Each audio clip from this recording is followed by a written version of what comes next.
So you said hard work. Okay, Yeah. and it's really common for the Singaporeans to not say the last letter of hard.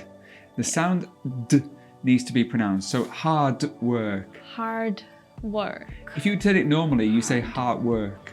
And you Yeah. don't say the D. You also said at the brink of. And it should be on the brink of. I realized that mistake, but I had already said it and I just wanted to keep going on. Yeah, wonderful. Yeah. And you said it's more of, and you were talking about something, and I would say it's more about. Yeah. But overall, you had so few mistakes, you would be on the brink. You'd be on the brink of an 8.5 or a maximum of 9. So that's really, really excellent. You spoke wonderfully throughout this, and I think lots of students will take away some of the things that you've said and they'll be able to learn from it. So thank you for your time, Elisha, today. Thank you so much.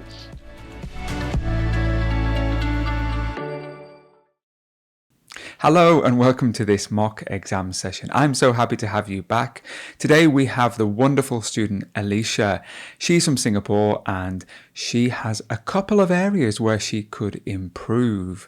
I also want to think about what you would do if you had an examiner who was really friendly, or if you had an examiner who was a little bit more serious. Maybe they didn't give you anything back in terms of body language.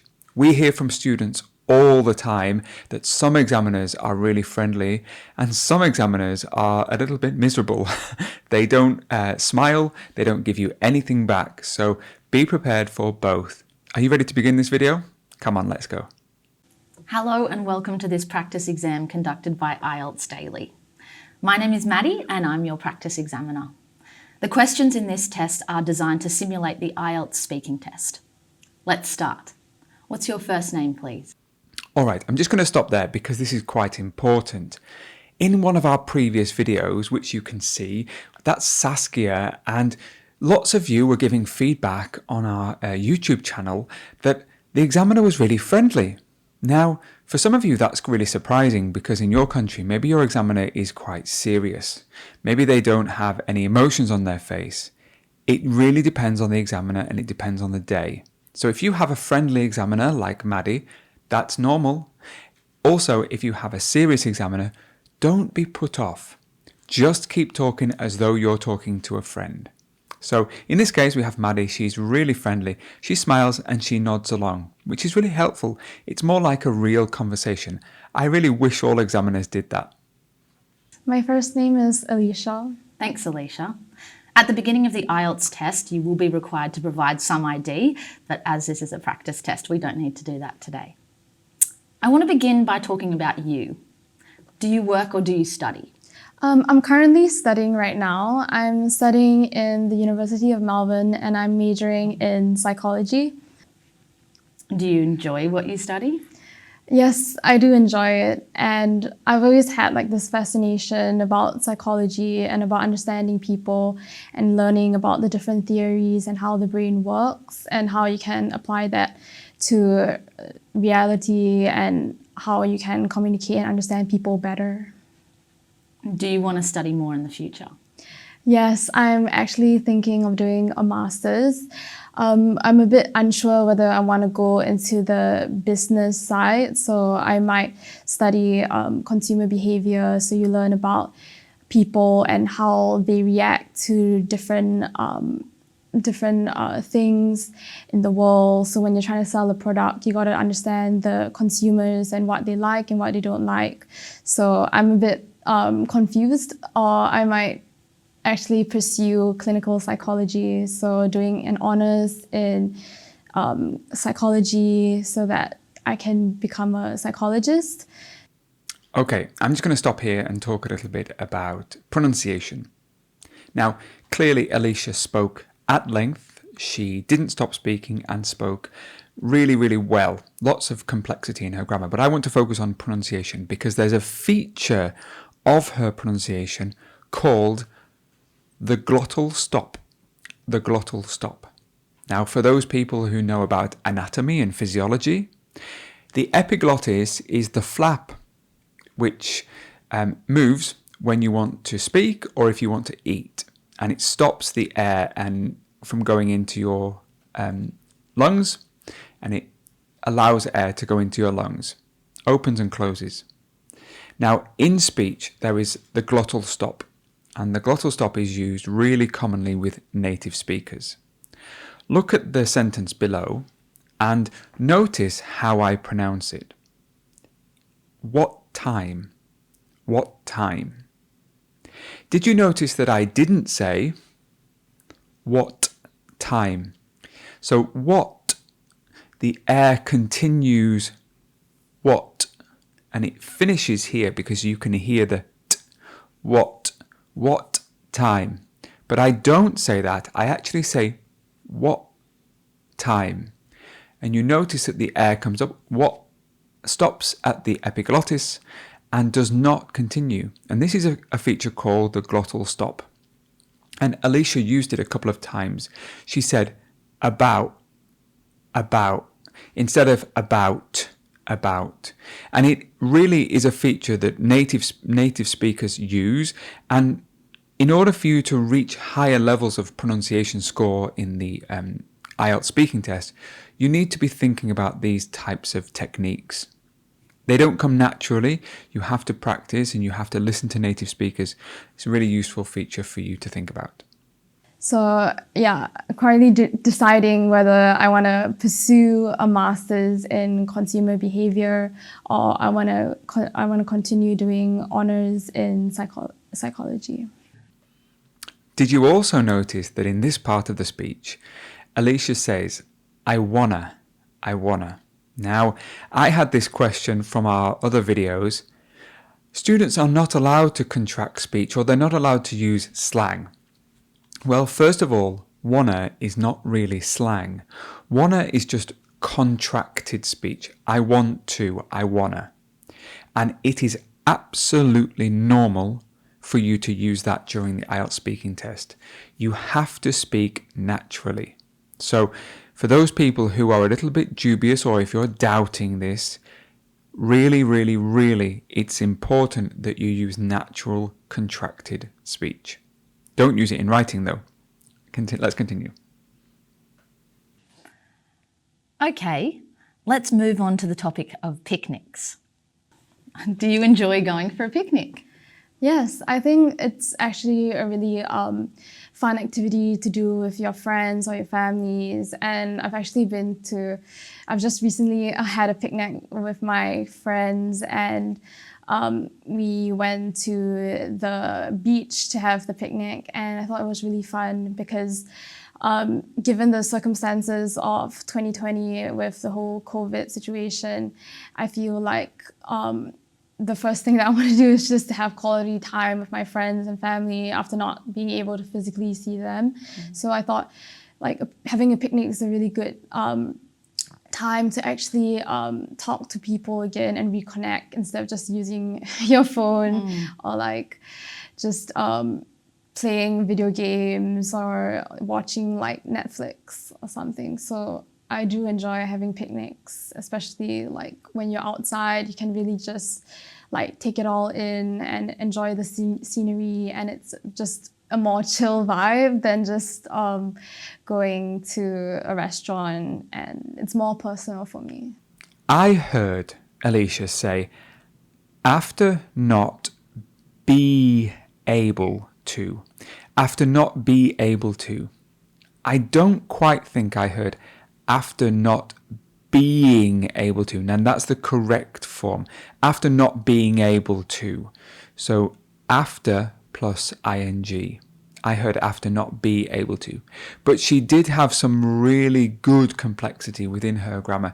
So she said something like, given the situation of COVID last year. So given is a great way to start a sentence. She probably spoke a little bit more than she needed to, but great expansion on her answers. And what types of food do you take with you? I would usually just take like pastries or like sushi and drinks. So, or even like cheese platter. We usually just bring one item each. And so like everyone contributes something to the picnic, but it depends on like the day as well. Like usually if I were to have a picnic, it would be a very sunny day. So definitely cold drinks and sushi or like cheese platter and dessert as well. Conditional sentences. If I were... Now, many of you would say grammatically that would be incorrect, but it's totally normal. It's called the subjunctive. And look below, it says, if I were. If I were to meet the Prime Minister, I would be very humble. If I were to wake up late tomorrow, I would be in trouble. So this is an example where the subjunctive, and maybe we'll talk about that in a future video, you can make what would be a grammatical mistake. You can also say if I was, but in this case she said if I were. I also heard a few more glottal stops which were great. We will listen very shortly to Elisha where she maybe uses a glottal stop where a typical native speaker would not. Let's keep listening. And do you remember the last picnic you went on? Yes, I do. I just went last week and we went to St. Kilda Beach to just have a picnic and afterwards watch the sunset. And it was really amazing because like I thought it was really peaceful. It's been a while since I've been out given the whole COVID situation. But yeah, it was really amazing to finally see my friends and to finally enjoy their company and enjoy the food. And I would love to have a picnic again soon with my friends or my family. Great. Now, 3 words for you here. Went. And I heard her say, we went. And that would be an example of a glottal stop. Can you hear that? We went. And that's typical. Many people who are native speakers would use that one. Another one was picnic. Picnic. You didn't hear her say picnic. She said picnic. And that's another good example of a glottal stop. One which I'm just a little bit doubtful of, but I did understand it, was food. Food. If you listen to Elisha, she says food rather than food. Can you hear the d at the end of food? So just be careful, I would say, if you are from Singapore, just be careful that some of your D sounds are often lost. And I would argue that a typical examiner may mark you down. If they're very strict, New Zealand, Australia, Canada, America, the United Kingdom, these are all places where English is spoken as a primary first language, and therefore they are probably looking for this standardization of pronunciation. We'll hear some more, probably little mistakes from Elisha very soon. And are there any problems which could happen during a picnic? Well, yeah, there was a problem that we were facing, and that was the seagulls. Like they kept trying to come and get our food. So that was just one of the like major problems, and the sand as well, because it gets all over as well when the wind blows and everything. But I mean, overall, that was just one of the very few annoying things that happens. Now I want to talk about music. What sort of music do you enjoy listening to? It really depends on my mood. I would say that I listen to music every day, and it really just depends on how I'm feeling. Some days I feel energetic and I would listen to more upbeat music like pop or EDM, electronic dance music. And there are days where like I listen to indie and slower songs, and there are also days where I listen to rap music. It all depends. But yeah, recently I've been getting into a lot more of the indie music and all. But yeah, it just really depends on my mood. And do you find that music helps you study?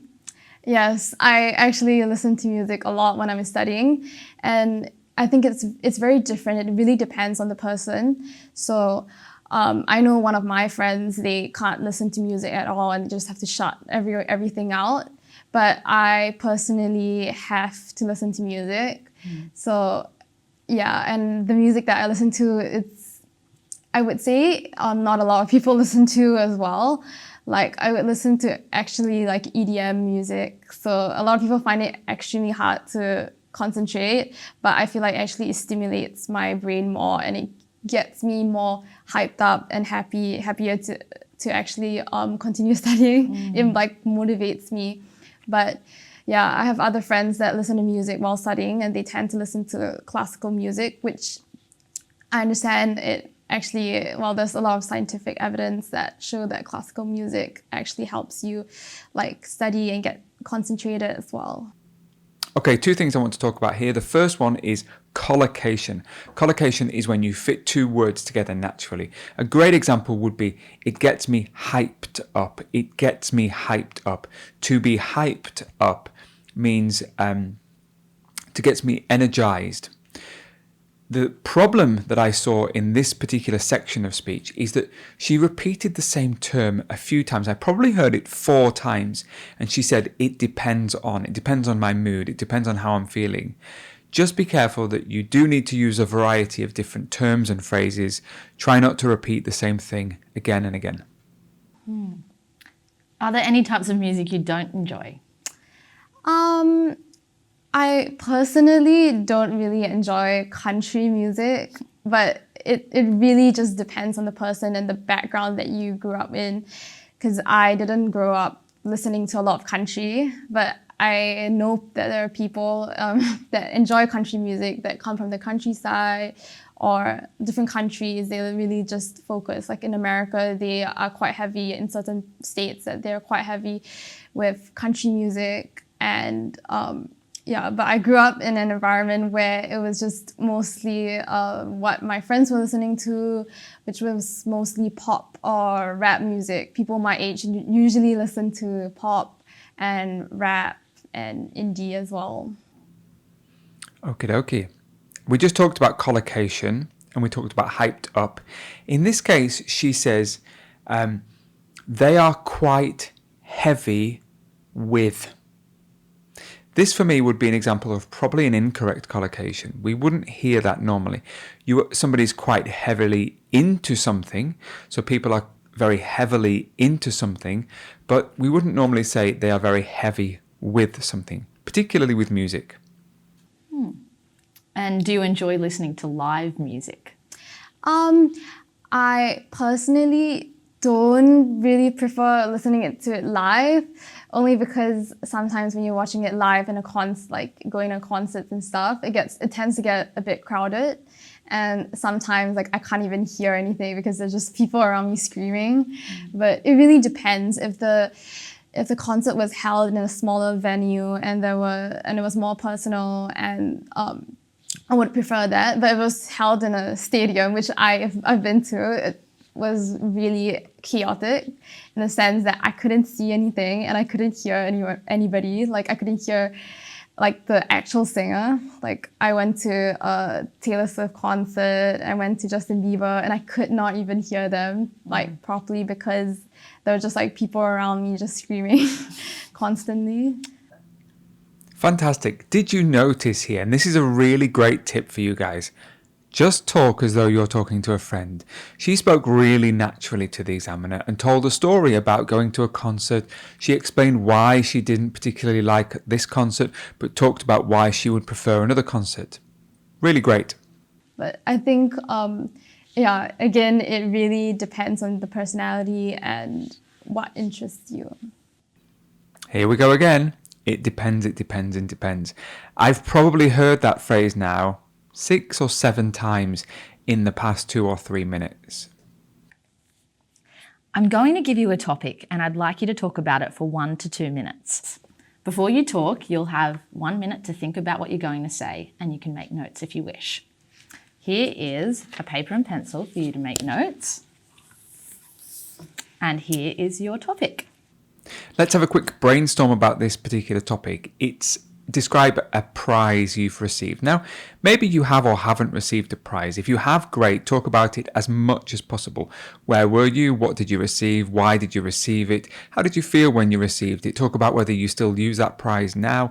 Do you still have it? Etc. Maybe if you haven't won a prize yourself, talk about somebody who has, or talk about a prize that maybe you want to receive in the future. Lots and lots of ideas for you to talk about there. And if you're really stuck, just make up anything. Pretend that you once won an Oscar or a TV award. At the end of the day, the examiner doesn't know that you haven't. So be prepared to make something up. Okay. I would like you to describe a prize you have received. So just thinking back about the most important prize that I've received was actually a certificate, and that certificate to me was really important because it really showed like determination and perseverance, as well as hard work really does pay off.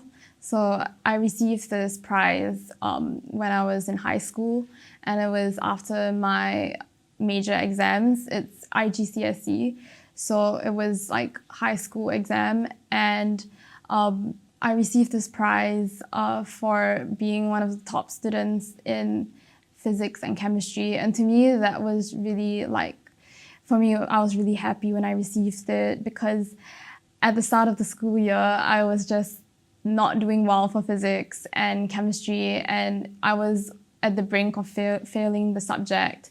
And actually, so I got about 50 on the dot for the subject just before my major exams, and I thought that I wasn't going to do well. But during the last month, where it was SWOT vet and we were just studying and just preparing for the exams, I really just put in so much effort to really understanding and learning the concepts. I would spend like the entire day, entire morning and afternoon just revising and practicing exam questions, and just reading the textbook, and just staying back with my tutor to just ask her questions and go through all the questions that I got wrong. So when I received the prize, like, I was really shocked at first, because I didn't expect that I would do well in it. And it just made me feel a lot better about myself, and it gave me this drive that if you put your mind to it, you can really succeed in the things that you do. There we go. Why do you think you had that extra motivation after you were just hitting bang on 50? I think it was the fear of not doing well and the fear of not getting into a good university. It was the fear of my future, and I was afraid that if I didn't do well, it would affect which university I would get in, and it would affect the job that I actually wanted. For a long time, I wanted to be a psychologist. I wanted to go into that field. And so I think that was my main motivation, and the fear that I would fail and not do well and disappoint my parents and myself. So I really wanted to show that if you really put in the effort, you can do almost anything. I think Elisha gave a great part 2 answer here. She spoke at length and she really expanded on her answers. A few things. True. I think she wanted to say through. This is common for people from Malaysia or from Singapore to say true. Yeah, so instead of 3, they might say tree, and through, they would say true. It's not a native feature of pronunciation to say ch for the th sound. So I'm just concerned that a really strict examiner would mark her down on pronunciation for this. She also said at the brink of failing. At the brink of failing. Now, I would personally say on the brink of failing, but I think both of them are really great features of language, great lexical resource, less common lexical item. So at the brink of or on the brink of, those mean at the edge. So she was on the edge or at the edge of failing. Now let's talk about prizes and competitions. Do you think prizes are important? I think it is important in the sense that not necessarily you have to receive a medal, a big gold medal, a lot of money, cash prize, but it's more of the reward that you get and the satisfaction that you get after. It's more of telling that someone that you did well, so you're acknowledging the person's contribution and what they did, and that can really help motivate that person to do more and to benefit in the future and help themselves grow as a person. Yeah. And do we give too many prizes nowadays? I would say yes and no. It really depends on what the situation is. I feel like there are times where there's not a lot of prizes to be won. For example, like case competition, I feel like it's really competitive and not a lot of people get acknowledged for the effort that they put in. So I think on that aspect, like there could be more prizes and more acknowledgement for their effort. Because I remember I had a friend who entered into the case competition and he just focused on it every single day, and he will stay up till early morning to just complete it, and he put in a lot of effort, but at the end of the day it was really hard because like he came in like third, but there was no like acknowledgement for him. So I think it can be discouraging at times, but yeah, it really depends. More glottal stops here used really well. So she said, not a lot of, not a lot of. So there's two glottal stops there. Not a lot of. Do you notice how she drops the T? Not a lot of people get acknowledged. So this phrase is great because it also uses the passive form. Not a lot of people get acknowledged. That's the passive form of the verb. Also, she then starts to use flexible language, and she changes the word acknowledged and uses the word acknowledgement in the next sentence. So she's really showing how flexible and wide her vocabulary is. Great, great job, Elisha. And do competitions always have good outcomes? I don't think all competitions have good outcomes. It just really depends as well. So, for example, like winning a race, and if you come in fourth or something, it can really like make you feel just really down and beat yourself up for it. So at the end of the day, it also depends on the person and how they take not being the winner, or just how they react to it as well. But yeah, it really depends on the situation. Here's our depend friend again. Elisha, she's used it a couple more times in the past minute or so. It really depends. It's a phrase that I think when you are nervous or when you're sitting an exam, because the pressure that you're under makes you kind of forget some of the things you've said, just be aware not to repeat the same phrase too many times. Why do some people cheat in competitions? Well, I think it's just the fear of just not being taught. It's the fear that you don't trust yourself to actually succeed. You don't trust your own abilities, and it's the insecurity that you're not good enough. So a lot of the times, personally, I feel that people do cheat because they think that they're not gonna do well and that they're not gonna make it. So that's why they cheat. But that's for most of the time. They don't rely on themselves. Thank you very much. That is the end of the speaking test. Okay, so Elisha has done really fantastically today. I would probably give her a 9, probably. But there are some areas where a really strict examiner would listen and maybe mark her down. Tell us what you think in the comments about this, because in the pronunciation section, it asks you to use a wide variety of features, but you have to use them pretty accurately all the time. And I wonder about the glottal stop. She said things like cold drink and good idea rather than cold and good. Do you remember the glottal stop? It stops here, cold and good. I just wonder whether a strict examiner may mark her down for that.